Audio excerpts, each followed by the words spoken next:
ನಮಸ್ಕಾರ ಎಲ್ಲರಿಗೂ. ಮಾಲ್ವಿಕಾ ಸ್ಪಿರಿಚುವಲ್ ಚಾನೆಲ್ಗೆ ಸ್ವಾಗತ. ಇಂದಿನ ವಿಡಿಯೋ ನವಮಂಗಳ ಸ್ತೋತ್ರದ ಮೇಲೆ.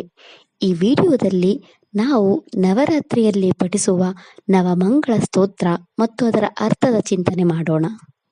ನವರಾತ್ರಿಯಲ್ಲಿ ಪ್ರತಿದಿನ 2 ಹೊತ್ತು ಅಂದರೆ ಮುಂಜಾನೆ ಮತ್ತು ಸಾಯಂಕಾಲ ದೀಪಾರಾಧನೆ ಮಾಡಿದ ಮೇಲೆ ಈ ಸ್ತೋತ್ರವನ್ನು ಪಠಿಸಬೇಕು. ಈ ಸ್ತೋತ್ರವನ್ನು ಪಾರಾಯಣ ಮಾಡಿದರೆ ಕಾರ್ಯಸಿದ್ಧಿ, ಮನಸ್ಸಿಗೆ ನೆಮ್ಮದಿ, ದೀರ್ಘ ಆಯುಷ್ಯ ಮತ್ತು ಇಷ್ಟಾರ್ಥಗಳು ಈಡೇರುತ್ತವೆ.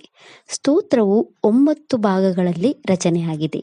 ಪ್ರತಿ ಸ್ತೋತ್ರದ ಭಾಗವು ದೇವಿಯ ವಿವಿಧ ರೂಪಗಳ ಬಗ್ಗೆ ವರ್ಣಿಸಿದ್ದಾರೆ. ನಾವು ಪ್ರತಿ ಸ್ತೋತ್ರದ ಪಾರಾಯಣ ಮತ್ತು ಅದರ ಅರ್ಥದ ಚಿಂತನೆ ಮಾಡೋಣ. ಮೊದಲನೇ ಸ್ತೋತ್ರ ಹೀಗಿದೆ: ಕಾತ್ಯಾಯಿನಿ ಮಹಾಮಾಯೇ ಭವಾನಿ ಭುವನೇಶ್ವರಿ ಸಂಸಾರ ಸಾಗರೇ ಮಗ್ನ ಉದ್ಧರ ಶ್ರೀ ಕೃಪಾಮಹಿ. ಈ ಸ್ತೋತ್ರದ ಅರ್ಥ: ಮೊದಲಿಗೆ ಈ ಸ್ತೋತ್ರದಲ್ಲಿ ದೇವಿಯು ಋಷಿ ಕಾತ್ಯಾಯನ ಮಗಳಾದ ಕಾತ್ಯಾಯಿನಿ ಎಂದು ವರ್ಣಿಸಲ್ಪಟ್ಟಿದ್ದಾಳೆ. ನಂತರ ದೇವಿಯನ್ನು ಮಹಾಮಾಯೆ ಎಂದು ವಿವರಿಸಲಾಗಿದೆ, ಅಂದರೆ ಭ್ರಮೆಯ ವಾಹನ ಶಕ್ತಿಯನ್ನು ಹೊಂದಿರುವವಳು.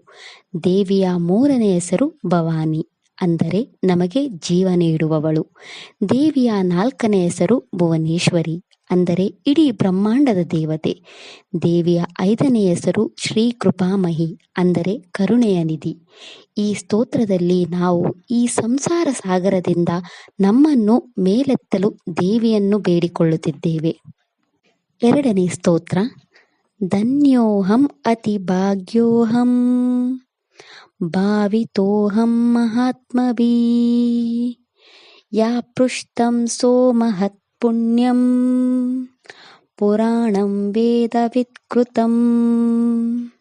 ಈ ಸ್ತೋತ್ರದ ಅರ್ಥ: ಏ ತಾಯಿ, ನಾನು ನಿನ್ನನ್ನು ಮತ್ತು ಮಹಾನ್ ಆತ್ಮಗಳಿಂದ ಆಶೀರ್ವಾದಿಸಲ್ಪಟ್ಟಿದ್ದೇನೆ ಮತ್ತು ನಾನು ಈ ಸ್ತೋತ್ರವನ್ನು ನಿಮ್ಮ ಮುಂದೆ ಪಠಿಸಲು ಸಮರ್ಥನಾಗಿದ್ದೇನೆ ಮತ್ತು ಮಹಾನ್ ಅದೃಷ್ಟವನ್ನು ಹೊಂದಿದ್ದೇನೆ. ಪುರಾತನವಾದ ಮತ್ತು ವೇದಗಳಲ್ಲಿ ಪರಿಣಿತರಿಂದ ರಚಿತವಾದ ಈ ಸ್ತೋತ್ರವು ನನ್ನನ್ನು ಅನುಗ್ರಹಿಸಲಿ.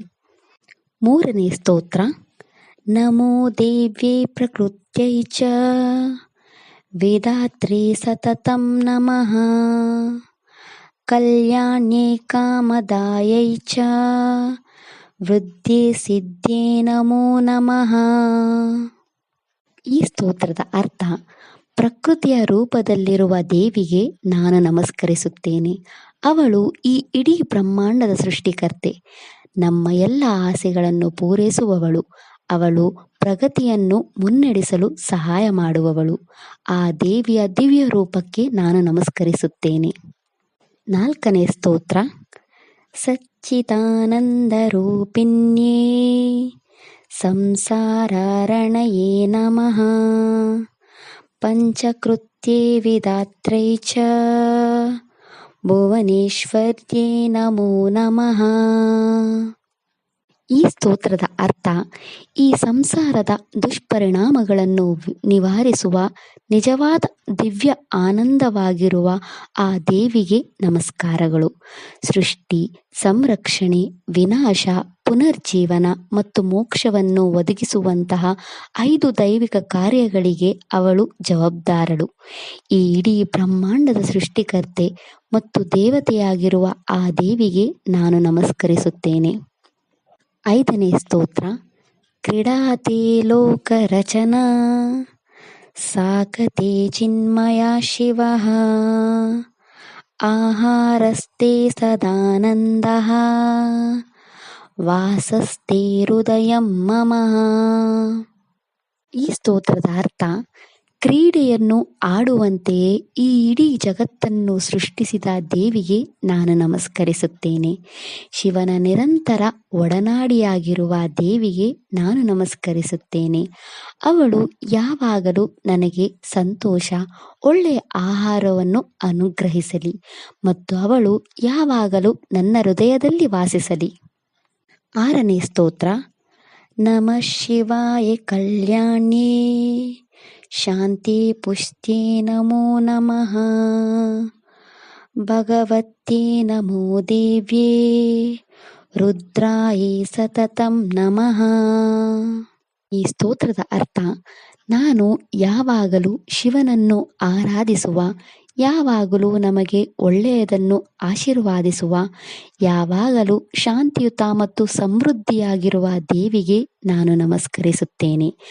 ನಾನು ರುದ್ರನ ಪತ್ನಿಯಾದ ಆ ದೈವಿಕ ದೇವತೆಗೆ ನಾನು ನಮಸ್ಕರಿಸುತ್ತೇನೆ.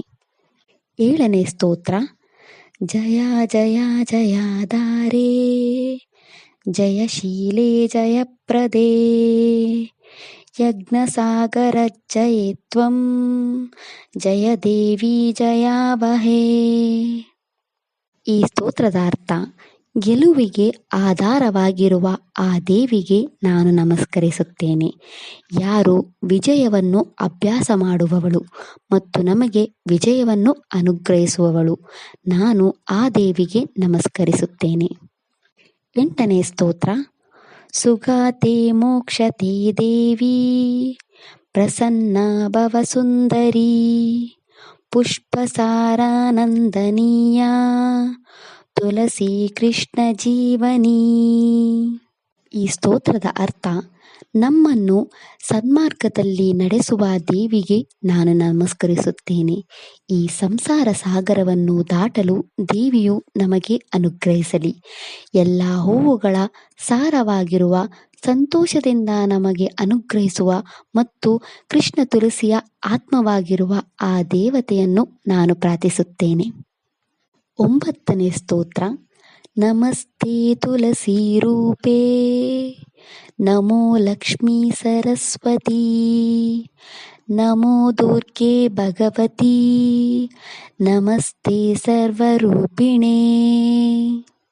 ಈ ಸ್ತೋತ್ರದ ಅರ್ಥ: ಪವಿತ್ರ ತುಳಸಿ, ಲಕ್ಷ್ಮಿ ಮತ್ತು ಸರಸ್ವತಿಯ ರೂಪವಾಗಿರುವ ಆ ದೇವಿಗೆ ನನ್ನ ನಮಸ್ಕಾರಗಳು. ಭಗವತಿ ಸ್ವರೂಪಿಣಿಯಾದ ಮತ್ತು ಎಲ್ಲ ರೂಪಗಳನ್ನು ಧರಿಸುವ ಆ ತಾಯಿ ದುರ್ಗೆಗೆ ನನ್ನ ನಮಸ್ಕಾರಗಳು. ಇದಿಷ್ಟು ನವಮಂಗಳ ಸ್ತೋತ್ರದ ಬಗ್ಗೆ. ಓಂ ನವದುರ್ಗೆ ನಮಃ. ವಿಡಿಯೋ ಇಷ್ಟ ಆದರೆ ಲೈಕ್ ಮಾಡಿ, ಫ್ಯಾಮಿಲಿ ಫ್ರೆಂಡ್ಸ್ ಅವರಿಗೆ ಶೇರ್ ಮಾಡಿ ಮತ್ತು ಚಾನೆಲ್ ಸಪೋರ್ಟ್ ಮಾಡೋಕೆ ಸಬ್ಸ್ಕ್ರೈಬ್ ಮಾಡಿ. ಧನ್ಯವಾದಗಳು.